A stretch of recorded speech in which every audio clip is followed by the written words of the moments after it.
Acabou agora há pouco, Palmeiras 1, Santos 0, segunda rodada do Campeonato Paulista.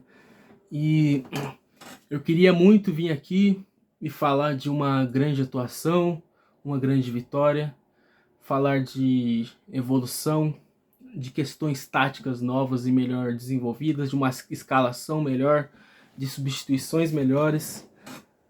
No geral, eu gostaria muito de vir aqui falar de um jogo bom, mas infelizmente não é o caso. E na verdade a gente teve um jogo bem preocupante contra o Santos em termos de desempenho. É claro que o resultado é bom, a gente venceu, é um clássico. Só que se fosse para falar só do resultado, o meu vídeo ele teria 10 segundos, né? Eu falaria Palmeiras ganhou de 1 a 0, o gol do Alan ficaria por isso. Tem muitas outras coisas para falar. De saída, comentar a escalação que para mim desde já é um problema. Começando pela entrada do Murilo como titular na zaga. O Murilo, como eu comentei no último vídeo, ele não joga bem desde 2023, ele vem devendo futebol. Ano passado ele começa mal e desde a lesão dele naquele fatídico jogo contra o Inter Miami, o futebol dele piorou drasticamente. Se ele já estava mal, ele ficou péssimo. E não se justifica ele ser titular hoje da posição de zagueiro, tendo em vista que o Bruno Fux terminou o ano, se não bem em 2025, mais regular, né, do que o Murilo. Não sou também um fã do futebol do Fux. Se eu também não acho ele um bagre, também não acho ele o melhor dos zagueiros, mas tendo em vista que é o que temos disponível, eu acho que ele deveria ser o titular. O Murilo começou. O Emiliano Martins no meio campo para mim também é injustificável. Eu não vejo o porquê do Larsson sair do time. Eu sei que tem muita gente que vai comentar que o Larsson é um 8 e o Emiliano Martins é um 5, só que tipo, para mim é muito claro que o Larsson improvisado de 5 rende mais do que o Emiliano Martins. E a entrada do Veiga para mim de titular, que é o principal. É quando a gente vê que o nosso treinador ele não escala sério. Ele não olha pro time do Palmeiras, ele não olha pro campo, ele não olha pra escalação e tenta fazer algo coerente. Ele escala os amigos dele, ele escala quem lhe convém. Porque, primeiro de tudo, o Veiga tem o lugar dele na história do Palmeiras, é um ídolo, é decisivo, merece ser respeitado. Mas é injustificável em 2026 a gente ver o Veiga como titular do Palmeiras, porque é um jogador completamente inoperante, é um jogador que não acrescenta em nada ao time do Palmeiras, com e sem a bola. Então, eu não vejo justificativa pro Veiga ser titular. O Abel ele tentou forçar o Veiga de titular ano passado, inclusive na final da Libertadores a gente viu que não deu certo. E ele inicia o ano de 2026 insistindo no erro. Então, já na escalação, a gente já fica preocupado. A gente já percebe que a insistência nos erros ela continua. Falando do jogo, o primeiro tempo foi de um nível muito abaixo mesmo. O Palmeiras com muita dificuldade na saída de bola, como sempre, muito dependente de chutões o tempo inteiro, muito desorganizado em campo, com e sem a bola. Hoje, especialmente no primeiro tempo, eu achei que com a bola essa desorganização foi maior. É um time muito dependente de jogada pelas laterais, é um time que tem muita dificuldade para trabalhar o seu jogo por dentro, de aproximar os seus jogadores, porque joga muito espaçado. Eu sinceramente não sei porque o Abel Ferreira não corrige esse erro, porque que ele entra em campo com um time com um meio campo tão espaçado. E é algo que não faz sentido, tendo em vista as tendências do futebol atual, né? Porque os grandes analistas, os grandes especialistas e os grandes treinadores dizem, né, que se você quer ganhar um jogo no século atual, no futebol atual, ganhe o meio campo. E o Abel ele vai contra isso. Ele quer, não sei se ele pensa que ele é um revolucionário ou coisa do tipo. Ele prefere espaçar o meio campo, deixar um time sem meio campo.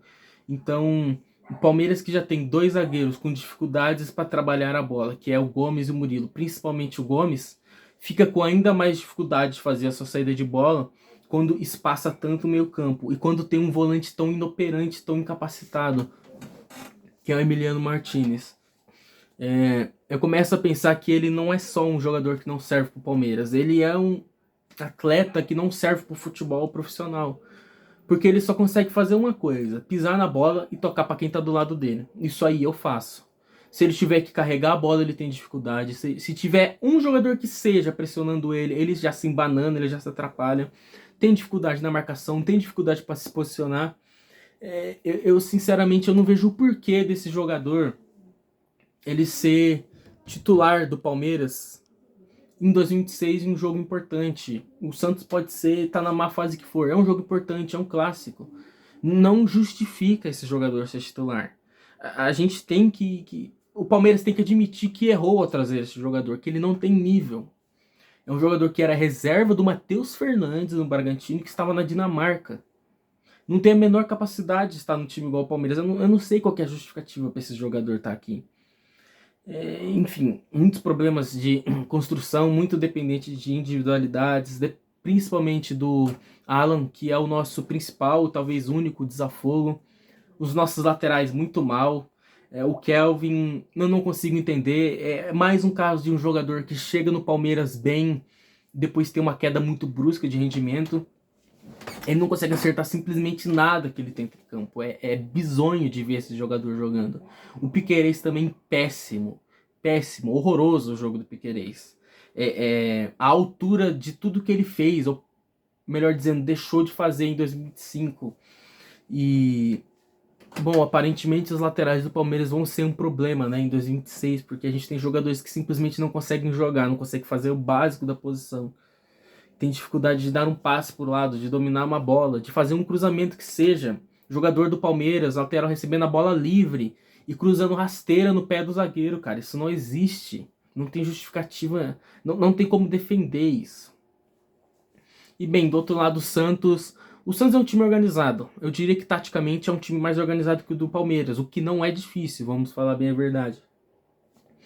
Mas é um time tecnicamente muito fraco, é um time muito frágil tecnicamente, é um time muito limitado. Mas que mesmo assim tenta jogar, teve um lance muito bom, uma jogada ali por dentro que resultou no cruzamento, que por pouco o Lautaro Dias não fez o gol. Se ele não fosse um jogador extremamente limitado, ele teria feito aquele gol. E na hora eu até parei assim, comentei, tava assistindo com um parceiro meu. E eu falei, cara, essa jogada que o Santos fez por dentro agora, quando é que a gente vê o Palmeiras fazendo uma jogada dessa? Nunca, né? Isso não acontece. O Palmeiras não tem capacidade de jogar por dentro, de colocar seus meias pro jogo. Os meias do Palmeiras não existem, não jogam. O Santos, que é um time de Série B, o Santos é um time de Série B, desculpe torcedor santista, mas o Santos é um time de nível de Série B, e eu não sei se vai mudar alguma coisa em relação a isso em 2026. Pode até ser um time organizado, porque tem um bom treinador, mas é um time muito fraco. E o Santos conseguiu fazer uma tabela por dentro, uma jogada por dentro, uma triangulação por dentro. E a gente não vê isso no Palmeiras. O Santos consegue trocar passe desde a defesa e o Palmeiras não. Me digam se isso é aceitável. Me digam, abelizados, se dá para defender isso. E, enfim, na reta final do primeiro tempo a gente tem o gol com a jogada do Alan com o Flaco Lopes, que o Palmeiras depende disso, né? O Palmeiras ele depende de individualidades e depende da base. E mais uma vez a base aparece para salvar uma noite ruim, né? Uma noite péssima do time como coletivo, né? A base tão desvalorizada, né? O projeto de base tão desvalorizado pelo Abel Ferreira, né? E é engraçado que é sempre um jogador da base que salva a pele dele, né? Que faz esse time meia boca, esse time mequetrefe do Palmeiras jogar e fazer uma coisa, né? O gol totalmente na individualidade de um jogador da base. Claro, dando os méritos pro Flaco Lopes, que foi muito inteligente. Só que assim, se a gente achou que o primeiro tempo foi ruim, o que falar da segunda etapa? O que eu posso dizer desse segundo tempo do Palmeiras? Foi execrável, foi digno de ser jogado numa lata de lixo. Porque o Palmeiras foi completamente dominado pelo Santos no segundo tempo. E é assustador dizer isso, cara. Olha o Santos, o que é o time do Santos desde 2023, que brigou contra o rebaixamento no último ano, que sofreu na Série B de 2024, que tem um time fraquíssimo. E o Palmeiras, que investiu nos últimos 2 anos algo próximo na casa do bilhão, sofreu para ganhar do Santos. É claro, teve ali uma chance ou outra, teve 2 bolas cara a cara para tentar definir o placar. Teve aquela bola do Luigi que, porra, coitado do Luigi também, não tem nível para jogar no time do Palmeiras. Não tem condições. Pode ser que ele saia, se encontre outro time no Palmeiras, não dá. É uma pena que ele não consiga repetir no profissional nem 10% do que ele fazia na base, mas são coisas que acontecem, né? Só que assim, no geral, o Santos foi melhor no segundo tempo, o Santos foi dominante, o Santos subiu a sua marcação, o Santos passou a pressionar, o Santos passou a chegar no campo de ataque e teve oportunidades. E mais uma vez o Carlos Miguel salvando o time do Palmeiras. Ele teve ali no segundo tempo pelo menos 2 ou 3, vamos colocar aí 3 grandes defesas que impediram o Palmeiras de ter um resultado pior. Essa que é a verdade. E aí, o que eu vou falar das substituições do Abel, cara? O time acuado em campo, ele tira o Veiga para colocar o Pacheco, o Palmeiras fica com 3 volantes em campo. É um time que estava tendo dificuldade para sair jogando, para chegar no ataque, que estava sendo pressionado, e ele deixa o time mais recuado ainda. Depois ele coloca o Luigi, junto com o Flaco e o Vitor Roque. A gente fica com 3 centroavantes em campo e 3 volantes. Tudo bem, ele tira o Emiliano, entra o Belé, mas 3 centroavantes em campo, cara, ao mesmo tempo. O que ele quer conseguir com isso? Onde que tá a coerência? Tipo, como é que você vai posicionar os jogadores? Alguém vai ficar fora de posição. É óbvio que alguém não vai ficar na posição correta. E esse jogador foi o Luigi. Aí, o Luigi ele já não rende na posição dele. E ainda ele é deslocado. Ele é deslocado pra ponta. O que esse jogador vai oferecer? Fala pra mim. Enfim, um show de horrores no segundo tempo, desde a postura do time, as mudanças do Abel, que sempre são terríveis, são sempre substituições que não tem um menor pingo de coerência, e o Palmeiras escapou por muito pouco de tomar um empate. Resumindo, foi um jogo assim assustador, ruim, muito ruim. Assim, se a gente tivesse que exemplificar o que é um jogo ruim, pega esse jogo. Se alguém chegar em você e falar, dá um exemplo de um jogo ruim. Esse jogo é perfeito, é um exemplo perfeito. E aí tem muita gente que pode falar que eu sou chato, porque o time ganhou. Beleza, o time ganhou. Só que é aquela coisa. A falta de desempenho, a falta de um bom futebol não se sustenta a longo prazo. A gente vem vendo isso nas últimas 2 temporadas. A gente viu isso em 2024 e a gente viu isso em 2025. Você só ter boas individualidades e você não ter desempenho coletivo não se sustenta a longo prazo. Principalmente quando você enfrenta grandes adversários. E olha que hoje o Palmeiras enfrentou o Santos. Imagina quando enfrentar, por exemplo, eu nem vou falar o Flamengo e o Cruzeiro, pode ser o Corinthians, que é um time muito melhor, muito mais organizado do que o Santos. Ou até mesmo o Mirassol, que perdeu hoje pro Primavera, inclusive, mas é um time muito mais organizado do que o Santos. Pode não ser melhor, mas é mais organizado. Eu nem vou pensar o que vai acontecer quando pegar Flamengo e Cruzeiro jogando desse jeito. Eu não gosto nem de pensar. Enfim, é muito difícil da gente ter uma perspectiva de melhora. É muito difícil a gente esperar coisas boas esse ano quando a gente vê que os mesmos erros das últimas temporadas estão sendo repetidos.